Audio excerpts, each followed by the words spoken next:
bonjour. Nous ne le dirons jamais assez, n'est-ce pas? Vous êtes sur Dentelles et Soie et c'est une émission, comme l'avons toujours dit, consacrée à vous, mesdames.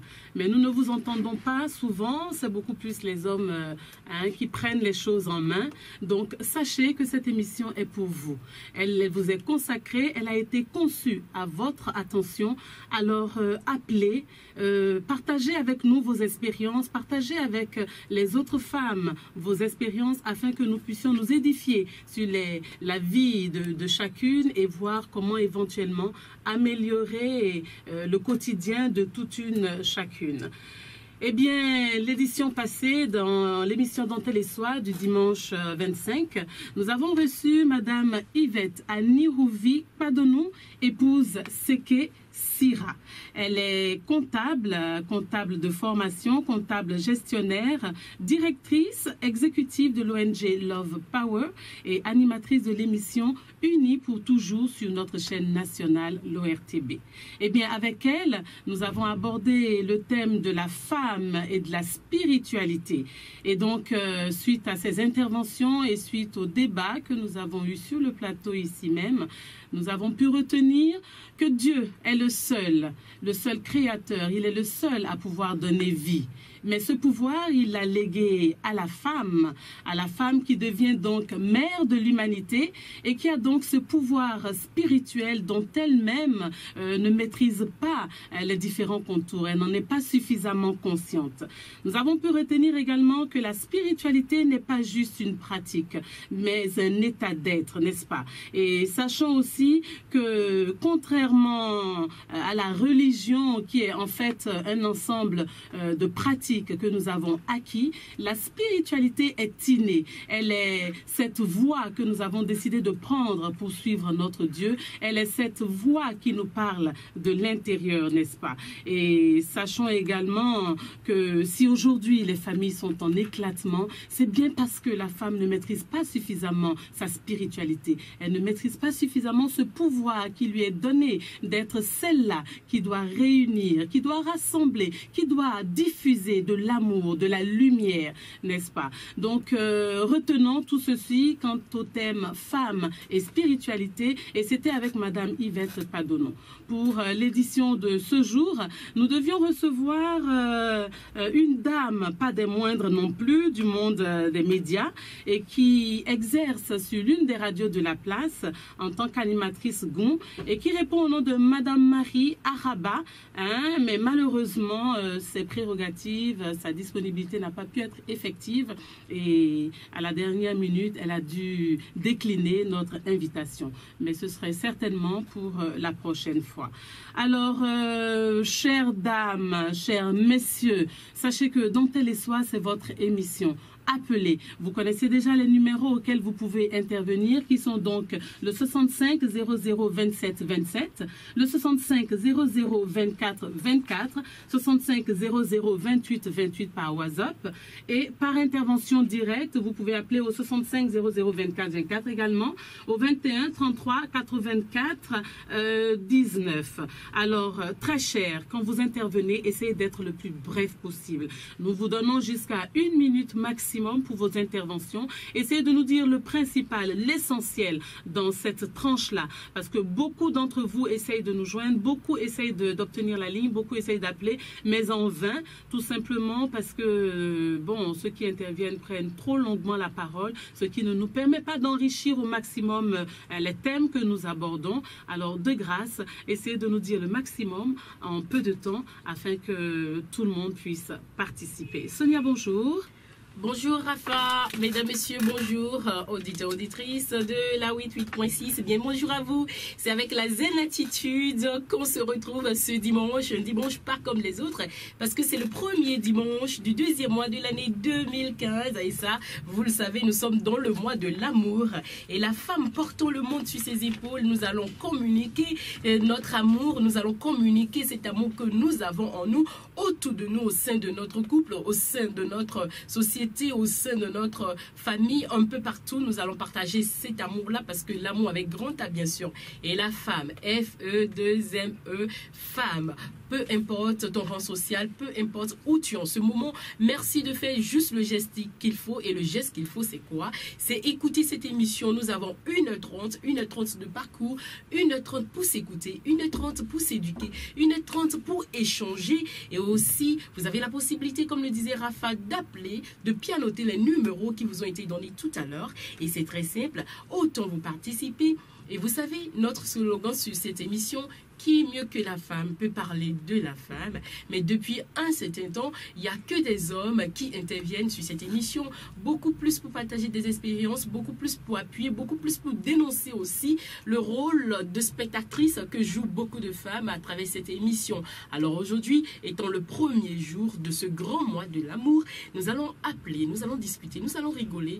Vous êtes à la cuisine, vous êtes au salon, vous êtes dans votre voiture, allez, prenez juste 1h30 pour écouter. Et aujourd'hui, bien évidemment, nous devons recevoir cette animatrice pétillante, de bonne humeur que vous connaissez bien sûr, pétillante comme une bouteille de Perrier, à Renaud de Radio Tokpa. Mais malheureusement, Renaud, pour des raisons indépendantes de sa volonté, ne sera pas avec nous aujourd'hui. Mais elle a promis nous envoyer des messages au moment opportun. Alors, mesdames, messieurs, dont elle est soit 6e numéro, 6e hâte, et c'est tout de suite, c'est maintenant sur ta radio.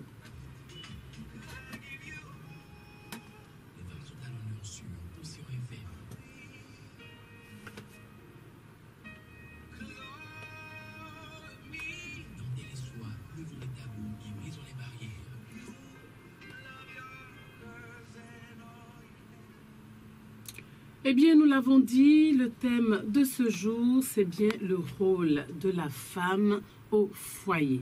Voilà donc trois grands mots, trois mots clés: rôle, femme, foyer.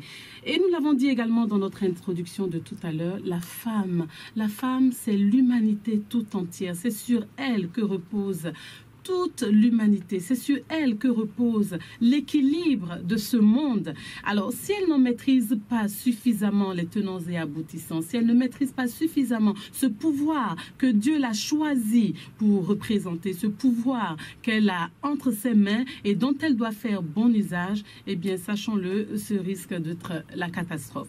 Donc, le rôle de la femme au foyer, c'est ce que nous allons voir aujourd'hui dans Dentelle et Soie, que nous allons essayer de décortiquer au mieux afin de bien cerner les contours de cette grande responsabilité dont la femme n'est pas toujours consciente, mais qui n'en demeure pas moins assez lourd, assez difficile à gérer, car gérer les hommes n'est pas chose aisée.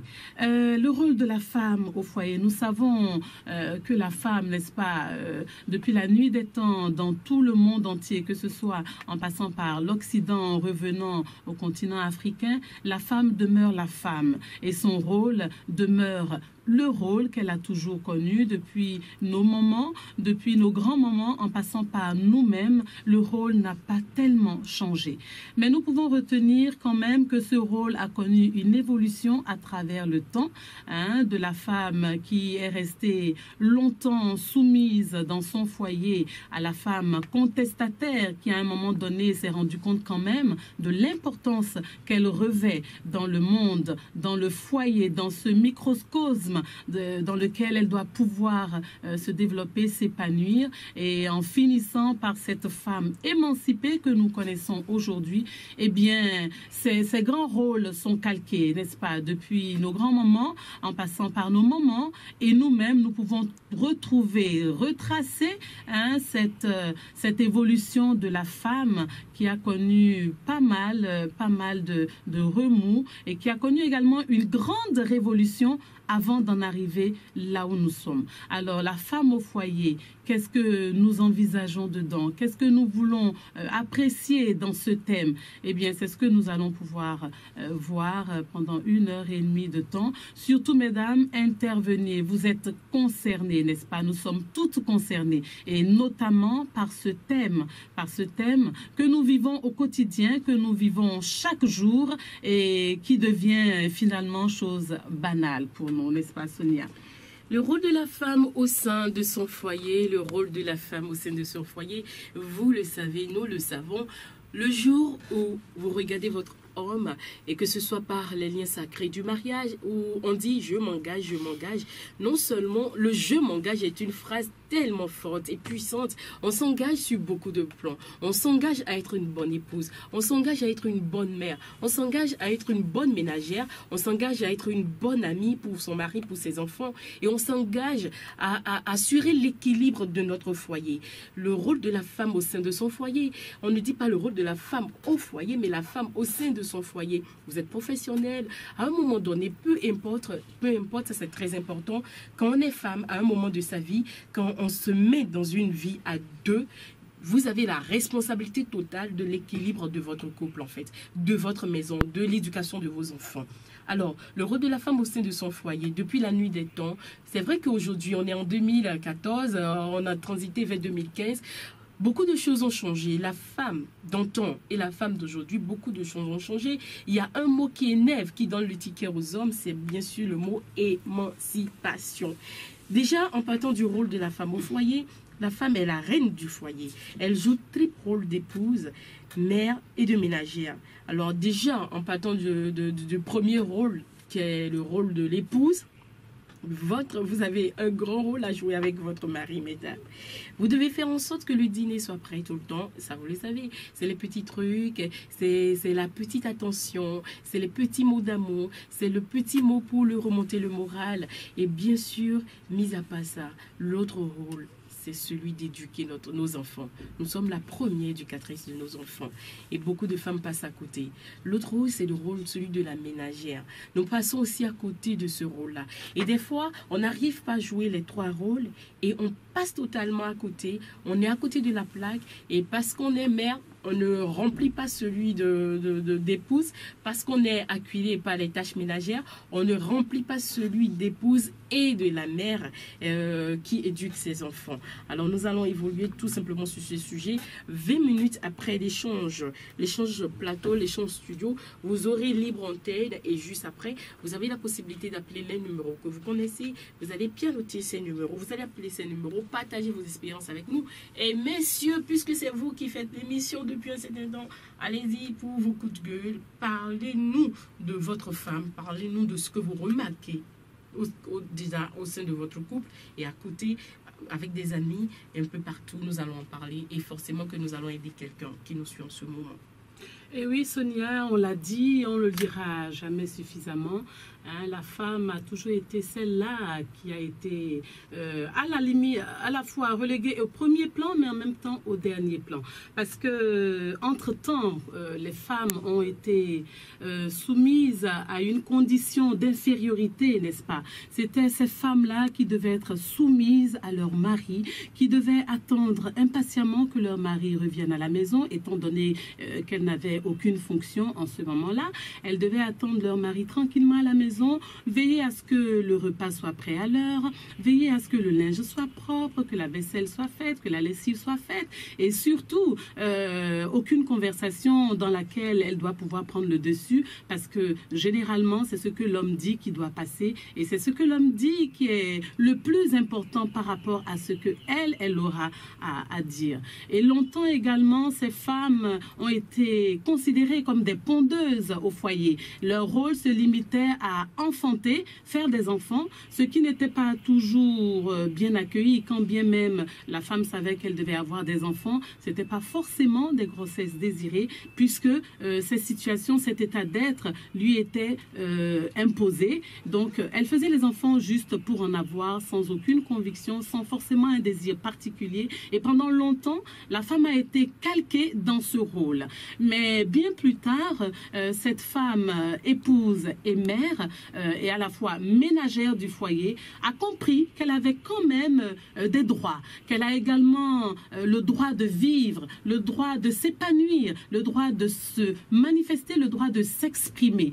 Et effectivement, ayant compris ça, elle a mis les actions en branle, elle a mis les stratégies en branle pour pouvoir en arriver là.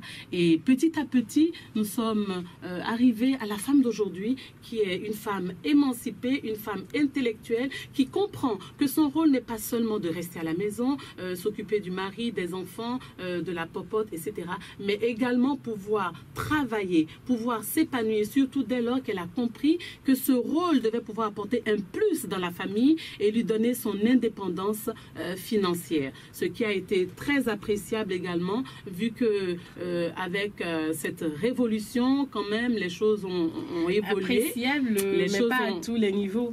Les choses ont évolué tout de même, puisque avec ça, la femme est arrivée quand même à un certain niveau d'émancipation, ce qui lui a valu aujourd'hui le rôle qu'elle joue dans la société. Parce que si on doit calquer cette idée de la femme, aussi bien dans les pays occidentaux qu'en Afrique, on peut s'imaginer, peut-être dans les années 65 par là, on peut calquer cette période à la période de nos grands-mères, qui effectivement étaient des femmes soumises, qui étaient obligées d'écouter ce que dit le mari et ne pas pouvoir réagir. Le foyer aussi, bon, tu parles comme si le foyer était une prison en son temps. En son temps, mais non. Bien sûr, tu permets, Sonia, que je développe quand même dans la période, dans cette période, parce que ne l'oublions pas, effectivement, dans cette période, le foyer était comme une prison, puisque les femmes, nos mamans qui vivaient dans ces foyers, en fait, n'ont pas eu tellement le choix. Elles ont été, entre griffes, données à leurs maris, ceux-là qui sont devenus leurs maris, puisqu'il y a eu des mariages forcés, il y a eu des mariages entre familles, etc. Et donc, ça a été plus ou moins comme une prison dorée, si on le veut, parce qu'elles n'avaient aucun pouvoir, aucune liberté en tant que telle de pouvoir s'exprimer, puisqu'elles étaient soumises. Non, ça, là, tu parles de la condition féminine.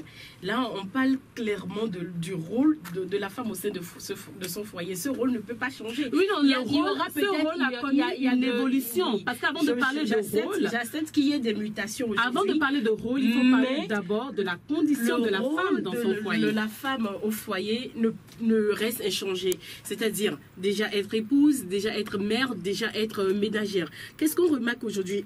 Du temps de nos mamans, elles étaient peut-être dans une prison, mais il y avait un équilibre. Les foyers ne volaient pas en éclats, et puis les femmes restaient quand même au sein de leur foyer et accumulaient tous ces rôles à la fois. Et l'homme se chargeait juste d'aller chercher de l'argent et de nourrir sa famille. Aujourd'hui, c'est vrai que la femme participe beaucoup plus à l'émancipation financière de son foyer, du moment économique, je dirais, parce qu'elle aussi, elle travaille. Mais en même temps, ça ne doit pas écarter la femme du premier rôle qu'est celui de femme au foyer.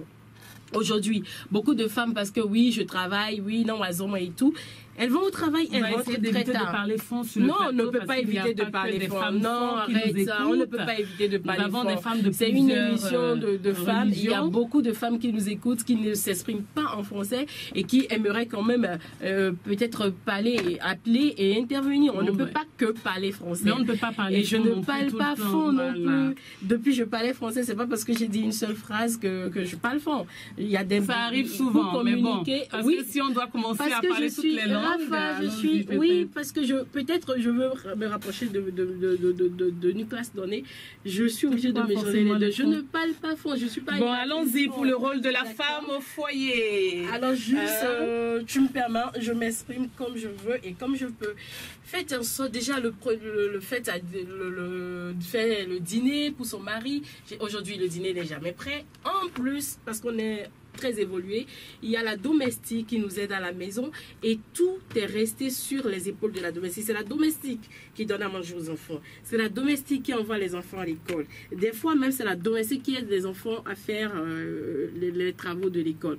C'est bien dommage parce que la femme aujourd'hui s'écarte beaucoup plus du rôle qu'est celui de la femme au sein de son foyer. Oui, mais c'est dû à quoi justement cet écartement de la femme? On est en train de parler d'émancipation. Justement. On est en train de parler d'émancipation. L'émancipation, elle est très bonne. Elle a des aspects très positifs pour nous les femmes parce que notre condition s'est beaucoup plus améliorée.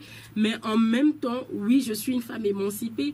Il y a une mauvaise compréhension de ce mot qu'est l'émancipation.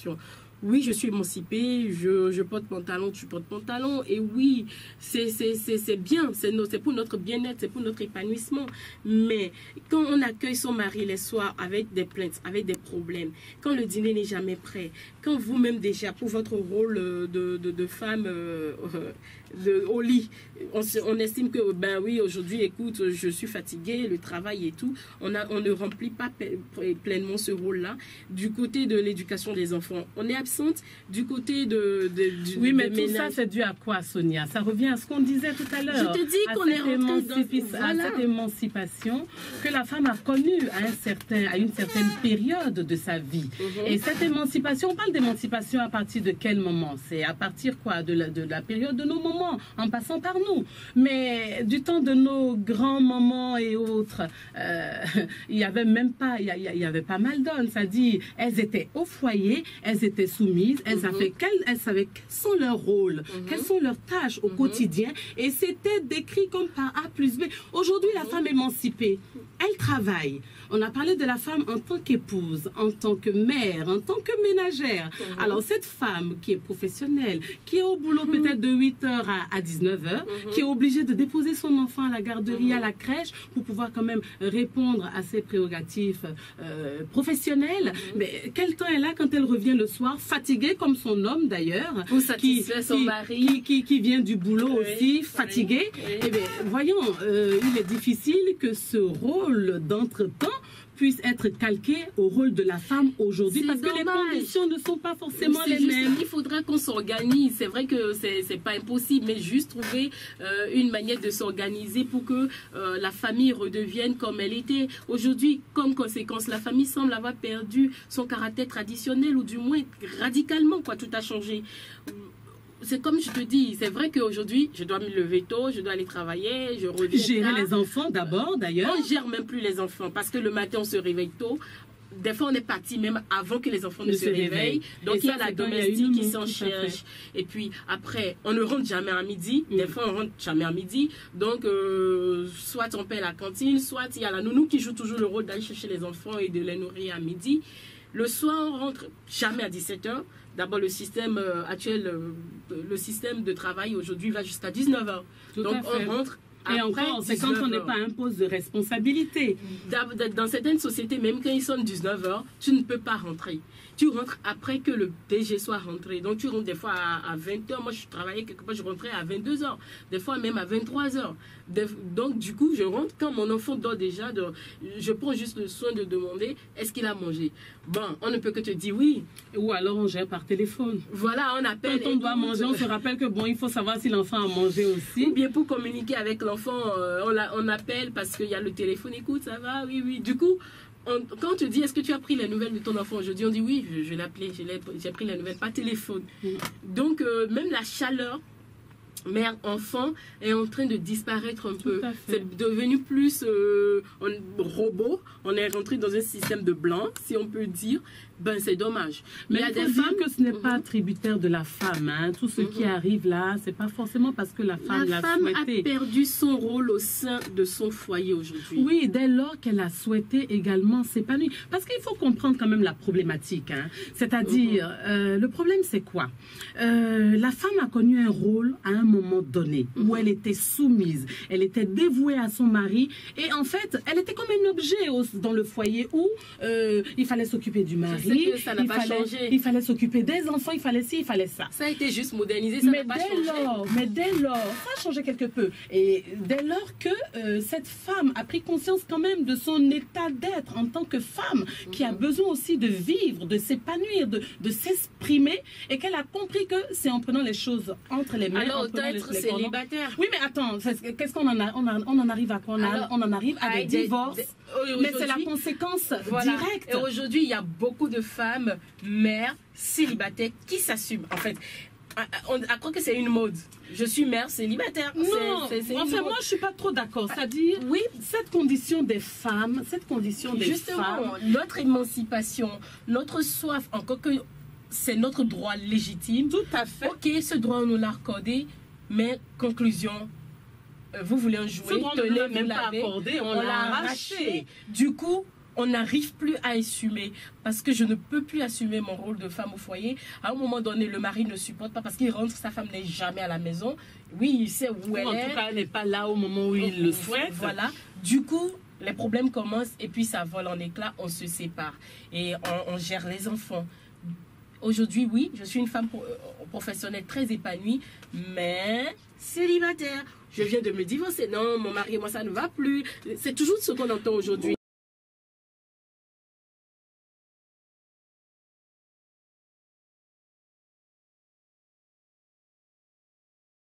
Le rôle de la femme au sein du foyer, c'est bien sûr le thème de ce dimanche 1er février 2015.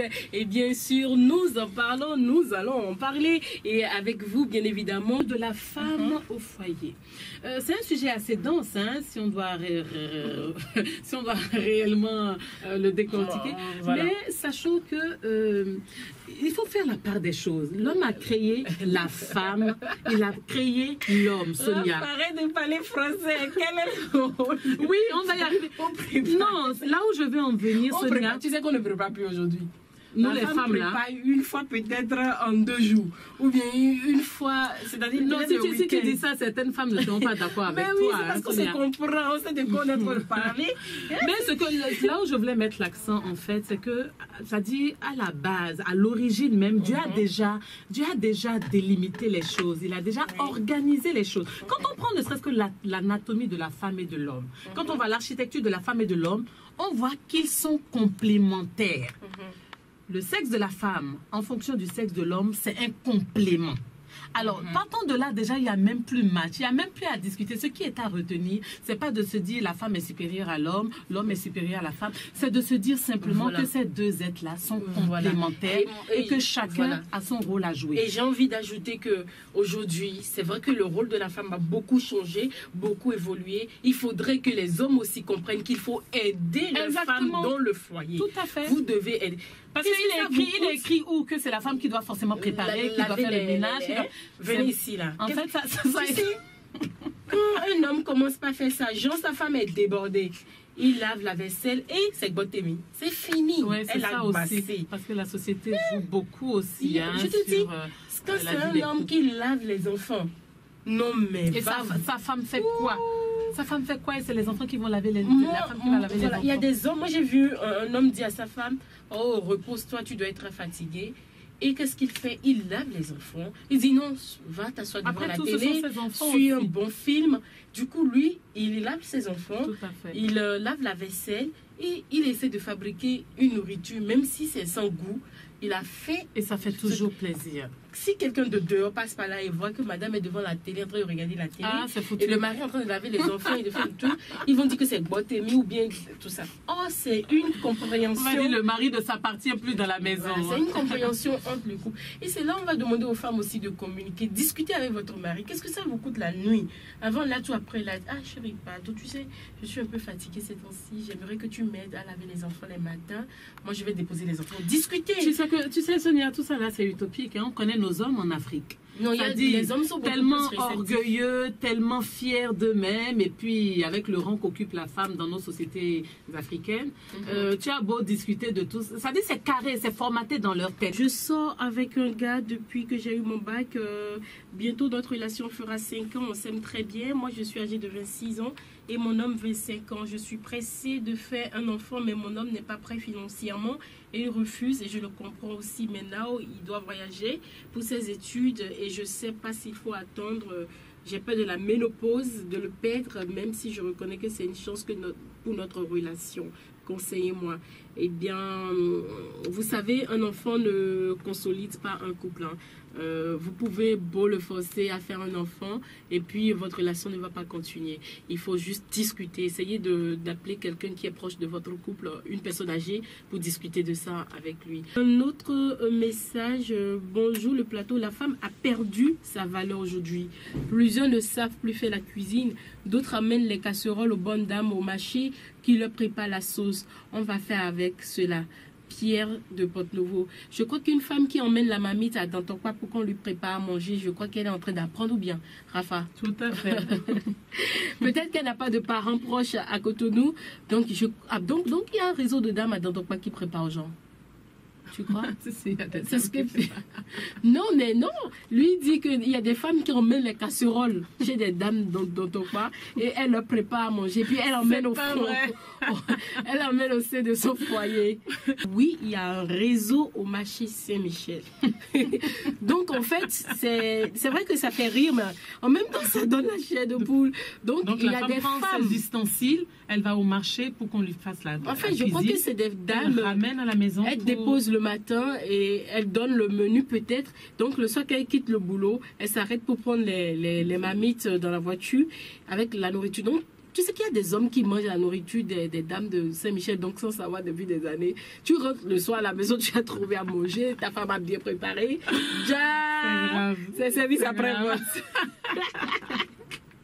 Ça encore c'est pire, hein. C'est pire que tout ce qu'on disait jusque-là.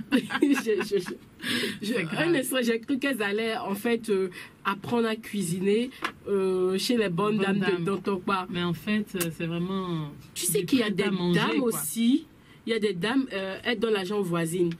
Et par clôture, on se passe la nourriture. C'est pas vrai. Ben oui.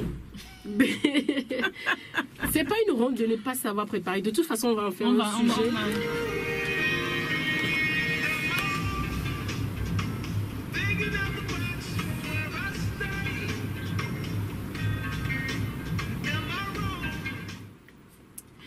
Eh bien, chères auditrices, chères dames, mais également chères sœurs, après le beurre de cacao, le beurre de karité, aujourd'hui, dans Dentelle et Soie, nous nous intéressons à l'huile d'argan. L'huile d'argan, qui est cette huile extraite de l'amande oléagineuse de l'arganier, un arbre qui pousse à l'état sauvage uniquement dans les zones arides et semi-arides du sud-ouest marocain. Les noix contenues dans les fruits de l'arganier sont cassées à la pierre pour en extraire les amandons oléagineux, donc les petites amandes graisseuses, à partir desquelles, mesdames, sera extraite l'huile d'argan. Notez bien qu'il faut environ 38 kg de fruits et une dizaine d'heures de travail pour obtenir ne serait-ce que 1 litre d'huile d'argan.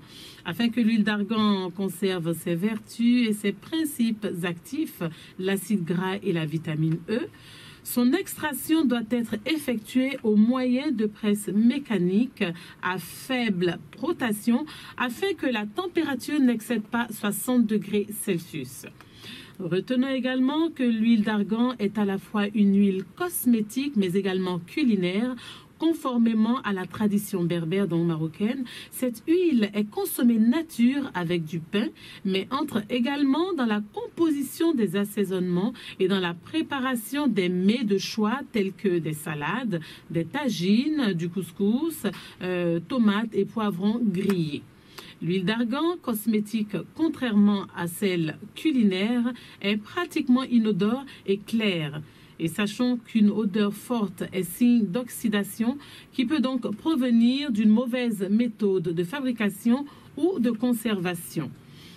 Exceptionnellement riche en acides gras essentiels oméga 6, en vitamine E et en polyphénol, l'huile d'argan regorge de propriétés hautement hydratantes, antioxydantes, mais également régénératrices et restructurantes. Des études menées en Europe puis au Maroc ont confirmé qu'elles agissaient contre le dessèchement et le vieillissement physiologique de la peau, donc agit contre les rides, en restaurant le film hydrolipidique et en augmentant les apports nutritifs des cellules. L'huile d'argan est utilisée pour les soins corporels visant à contrer les méfaits de l'âge et du climat, mais aussi pour traiter les irritations cutanées telles que les acnés, les eczémas, les gerçures chez la femme enceinte, puis entre autres les brûlures, les coups de soleil, la varicelle, etc. Mais sachons qu'également les sportifs, à leur tour, l'utilisent pour soulager les douleurs musculaires. Le cothénol, substance contenue dans l'huile d'argan, aurait aussi des propriétés anticancérigènes. Vous voyez, l'huile d'argan est quand même bourrée de vertus. Utilisée également pour la cuisine sous une forme culinaire, l'huile d'argan réduirait le taux de mauvais cholestérol. Comment utiliser votre huile d'argan? Eh bien, en massage léger sur le visage et le corps, Sonia, l'huile d'argan hydrate, revitalise, adoucit et protège la peau contre le dessèchement. Tout ce que tu as dit là, moi j'ai retenu anti-rides. Ah oui, c'est vrai qu'au seuil au seuil de la trentaine déjà, on peut commencer à s'inquiéter. On pense déjà à toutes les astuces naturelles. Exactement. Anti-rides. Donc, c'est pour ça que est-ce qu'on peut mélanger cette huile à notre pommade? Oui, bien sûr, parce que ça existe sous plusieurs formes. Et ça existe sous forme de crème un peu partout, dans les pharmacies, dans les produits, dans les salons de cosmétiques. En fait, non, c'est dans l'ordre des 2500. Vous avez parfois le tube de 250 millilitres en huile, vraiment huile d'origine, que vous pouvez directement mélanger à votre lait de toilette ou carrément dans des produits déjà préconçus avec cette substance. Super. Mais alors, retenons également que l'huile d'argan peut être utilisée en massage corporel, qui est d'ailleurs très prisé, et qu'elle soulage les douleurs articulaires. Donc, est-ce que c'est aussi bon pour les bébés? Genre pour le massage des bébés, surtout les soirs pour qu'ils puissent bien dormir. En faible quantité, pas en une quantité industrielle, en petite quantité sous forme de massage. C'est vrai que ça peut faire du bien au bébé. L'astuce. Et pour le cuir chevelure également, l'huile d'argan intervient. Elle fortifie et redonne de la vigueur aux cheveux, fragilisés donc. Elle les fait briller tout en leur donnant une douceur naturelle et soyeuse. Également préconisée pour contrer les pellicules ou la chute des cheveux. L'huile d'argan renforce et nourrit, fortifie également les ongles cassants. Donc voilà un peu ce que nous avons concocté pour aujourd'hui. Et nous reviendrons un peu sur tout cela, le beurre de karité, le beurre de cacao, l'huile d'argan et tout ce qui va suivre. Hein. Apparemment, on est dans un même registre. Justement, c'est exprès que je suis allée dans ce sens parce que nous avons tous ces produits, mais nous ne savons pas à quel c'est nouveau. Et on va toujours acheter des produits à 25 000. Mais ce que je veux même dire par là, Sonia, c'est que tous ces produits, on nous dit que ces produits ont des vertus régénérateurs, cela, mais on ne sait pas exactement vers lequel aller et lequel adopter. Est-ce qu'on peut les mélanger? Est-ce qu'on peut en utiliser juste deux? Est-ce qu'on peut combiner ceci à cela? Donc, exprès, j'ai voulu quand même qu'on fasse la découverte en profondeur de ces substances-là. Et dans les prochaines émissions, nous allons voir recette. Voilà, on va faire un tableau synoptique pour faire les comparaisons et voir concrètement qu'est-ce qu'on doit retenir du beurre de karité, du beurre de cacao, de l'huile d'argan et à quel moment préférer telle autre substance à telle autre. D'accord. Donc voilà un peu, et pour ce qui est du sujet du jour, donc vous pouvez utiliser cette petite astuce de Rafa pour masser le pied de votre compagnon. Voilà, rôle de la femme au foyer, c'est aussi des massages nocturnes. On est déjà dans le mois de l'amour, donc vous savez quelque chose. On peut commencer à préparer la Saint-Valentin. Donc s'il rentre ce soir, un peu d'eau tiède, tremper ses pieds dedans, il va rien comprendre, il n'y verra que du feu.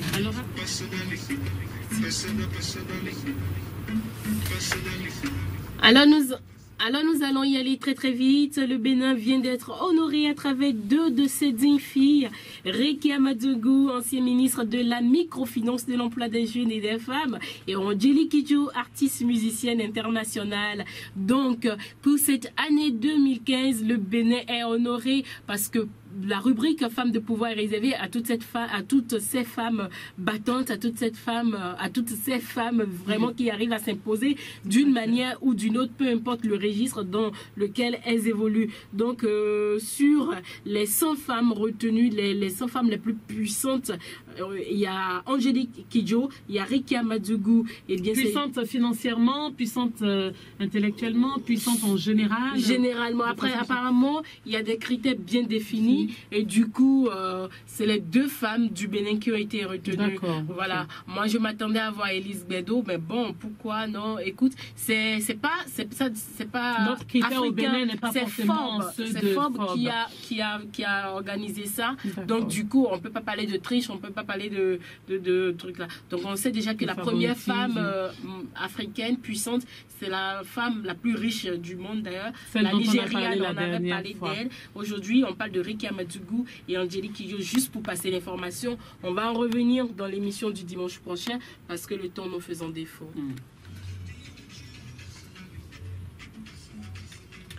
Bam, bam. Alors, Rafa. Eh oui, Sonia, nous sommes à la fin, malheureusement, de votre émission, mesdames, messieurs, de notre émission Dentelle et Soie, qui avait donc pour thème le rôle de la femme au sein du foyer, n'est-ce pas, Sonia?